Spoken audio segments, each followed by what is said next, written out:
It's about time we got you on the show. Yeah. Very excited to have you on. This is Yeah. Thank you. one of the top 2025 receivers in the game. High 4-star. I think you should be a 5-star. Taz Williams, over 44 offers, including LSU, of course, Georgia, Alabama, Ohio State, Utah. You were telling me the other day you've got all the offers that you were wanting. Mhm. We're very excited to have you on. You've had a great start to 2023. How's it been going so far this season? Uh, have been going great. Like as a team, we started out. We 4-0 right now. We got a big game coming up this Friday. We got to determine a lot with us and see like where we actually stand. We had that big game with ESPN. Uh, Me personally, uh, I hold high expectations for myself. So I feel like I didn't do as good as I wanted to. Like start the season, but I feel like I'm just working my way into it since our team is real young. So I feel like I'm doing the best I can. I'm doing everything in my power I can. So I can't complain. We're doing great as a team, so I don't even complain. Man, you don't have any reason to complain. You guys are 4-0. I mean, Yeah. but at the same time, I mean, how are you feeling this season has gone compared to your sophomore season? I feel like this year I'm like that. Like I'm not dude on offense compared to last year we had. I was a sophomore. We had two seniors. We had one Roberson, and he played both ways, and we had another receiver, Jerry Nicholson. He was he was nice. He was nice. He was a very great receiver we had. So I was just looked at it just one of the young dudes, like one of the young up and coming receivers at the time last year. And this year I'm like I'm not dude on the team. So Well, so far, I yeah, mean, take you that role. if over like 14 games, 12 games, whatever it was, you had 582, 31, and 6. You've almost gotten to those numbers in 4 games. Yeah. 348, 25 catches, 5 touchdowns, 5 plus receptions in all Mm. 4 victories, 2 100-yard games, 2 multiple touchdown games. I mean, though this 4-0 start isn't surprising to you, what about your team is kind of taking you by surprise 4 games in, Taz? Uh, are you asking me like what team, or you asking like my team? Oh, your team, of course. Right up. Oh, okay. uh, like I said, we're really young, so I didn't know how we were going to do. We lost. We had how many? We had like 60 some people on the team last year. And we lost like 44 of them. They were all seniors that are graduated. So yeah, we were real young. So I'm like, I don't know how we're going to do. It's me. No, we had me and Braden Robinson, and we got another receiver named Rodney Malone. Just us three. So I'm like, okay. We all played quality time last year. We all got like a plenty snaps last year, and I'm like, okay. Receiver wise, we're good. So our O line, we lost a decent amount of O linemen. We got a new quarterback transferring. He was here sophomore year. He came back, so we got to get the chemistry with him. And then our defense, it was like we had pieces. It's just we don't know where to put everybody because it's like it's hard on our defensive end.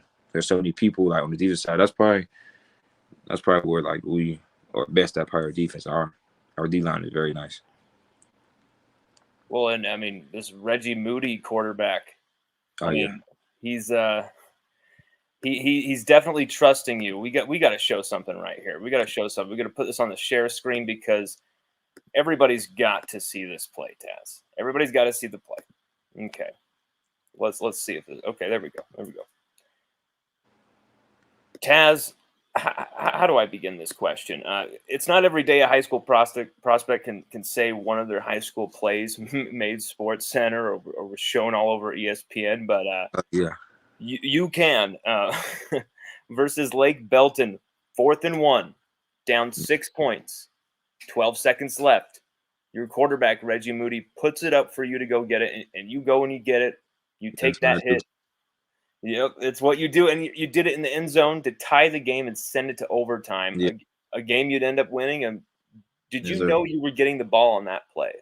So originally, our coaches thought we got the first down. They screaming spike, spike, spike. I'm looking out and I'm looking at the sticks. I'm like, hold on, it's 4th and 1. I'm looking. I'm like, coach, no, coach, no, coach, it's 4th down. He's like, hold on. He look. I said, oh, and then he called this play we got. It's all goes. He called it. I line up in the corner. Selman Bridge, I seen him. I'm like, okay, he calling for help. He not even looking at me. He wasn't ready. And I send him hike the ball. I run. He's still calling for help. He look at me. I'm like, I got him. I got him. And I'm like, all I got to do is throw me the ball, just lead me. And it's tie game. And I look up, the ball's in the air. I'm like, this is what I do. I like, I'm running. I just catch it. And then I get in the end zone. Get in the end zone. Whole crowd, whole stadium jumping.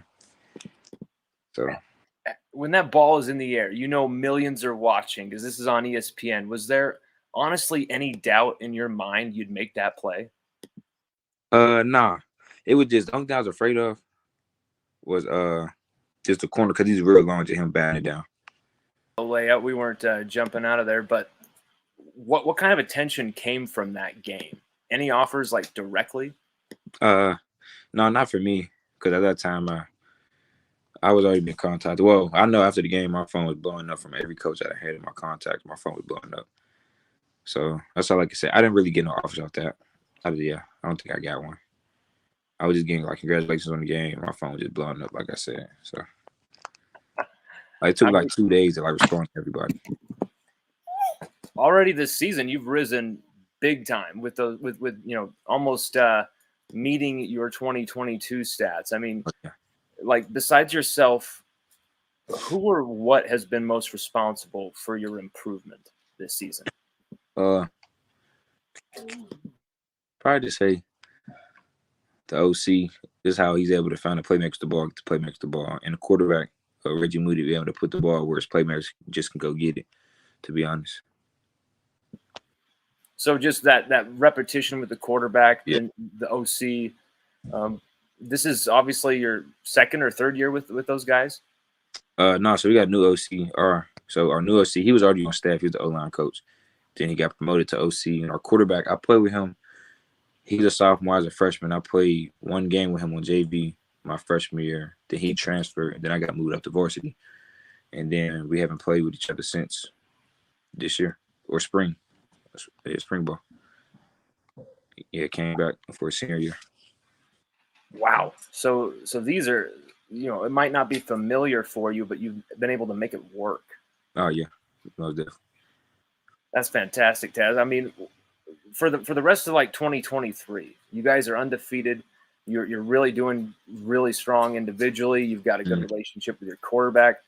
What kind of goals do you have remaining for your junior year here?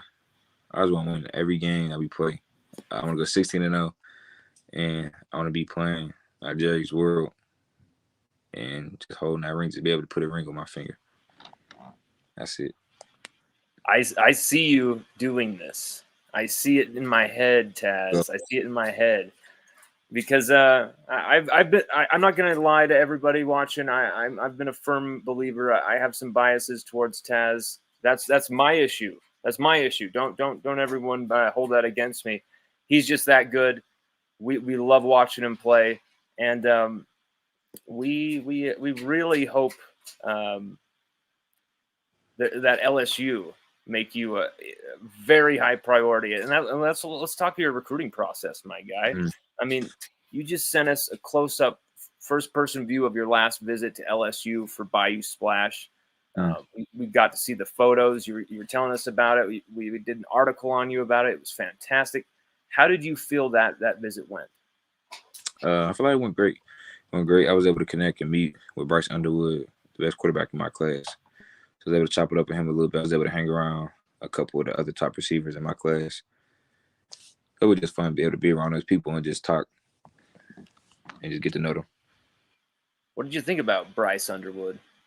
Bryce, I didn't know how he was going to be because I heard about him, but I didn't know how he was going to be. Then I talked to him a little about. I'm like, oh yeah, he's cool. He's cool. There's somebody I could vibe with, and I can see myself playing with him in the future.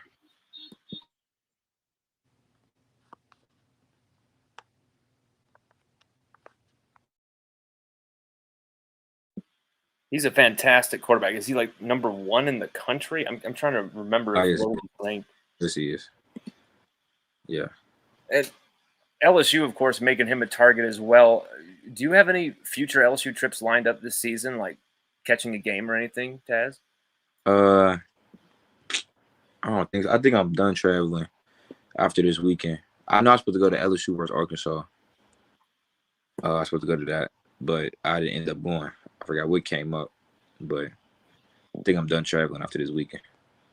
Really? Yeah. What went into that decision? 'Cause I talked to my dad a little bit. He's like, yeah, he was going to see. We're going to take one more trip and maybe one more toward the end of the season.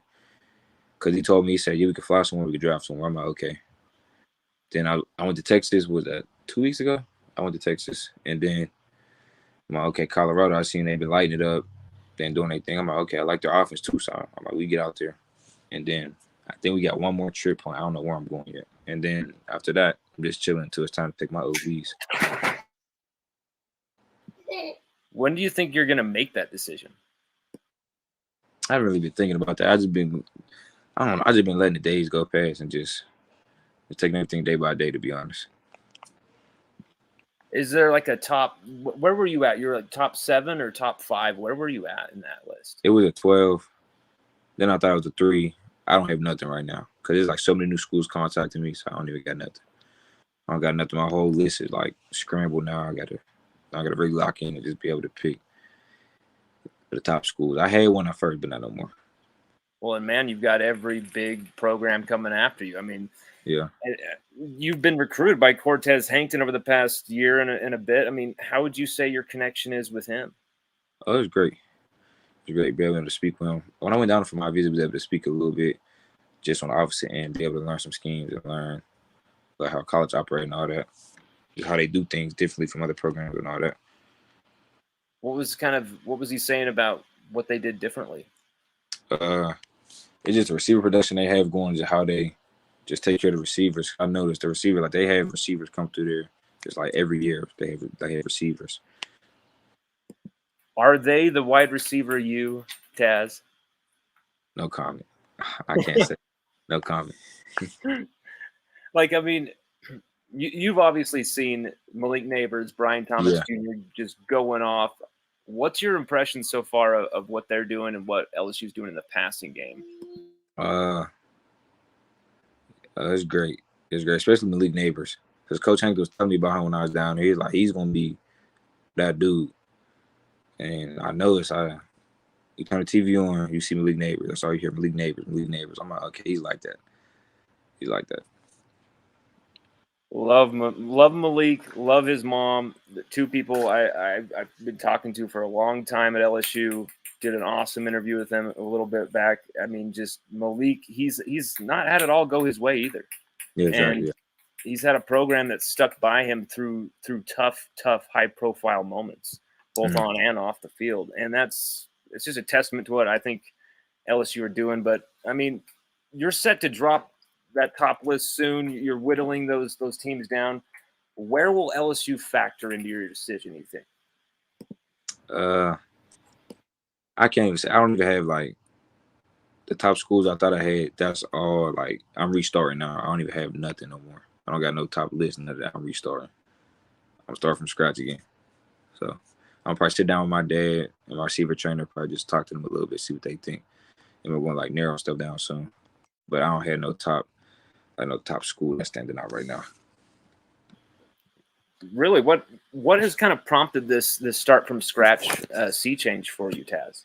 Probably when August 1st hit, I seen how like my phone, like when 12 hit, my phone was blowing up, seeing like all the different coaches. Cause I'm thinking, oh, you haven't heard from this coach or haven't been to this school yet. So I'm like, okay, I don't really mess with them because I haven't went out there and I haven't been around the staff and all that. And then I'm getting texts from the whole staff, all the coaches from that school. So I'm like, okay, I'll consider them. Then it's like that from every school. So it's like I gotta really sit down and just really like lock in and take time on my day to really just look at it.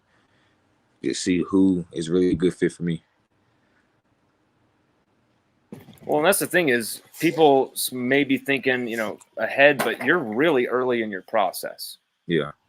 You still have so much time, and Big Taz, your pops, I know he can see that, and he wants to probably be prudent and do the right thing here and kind of give every program their due, give them a chance to try and go for you. But really, I guess I'm just trying to wonder where LSU sits and what where are you vibing with LSU? Are you feeling like that's a school where you could develop and become the best version of TAZ Williams Jr. possible? Oh yeah, Canada was definitely one of the schools. Like I said, the receiver production they had in the last couple of years, actually the last couple of years. So I can see myself. Yeah, Fantastic. I mean, you know, out of all the schools you've visited, though, coaches who recruited you, where do you feel that best shot for you is at pro style wide receiver development? it's hard to say because every school brings something different to the table. So it's hard. It's like, to me, I think it's like a double-edged sword. To be honest, that's how I think of it. Because every school brings something different, and if you go here, then this school not gonna have what this school had, vice versa, and all that. So it's really hard. So why is it a double-edged sword? I mean, I'd love to hear you explain this even more because this is it's rare for a recruit to be so candid about their process like this.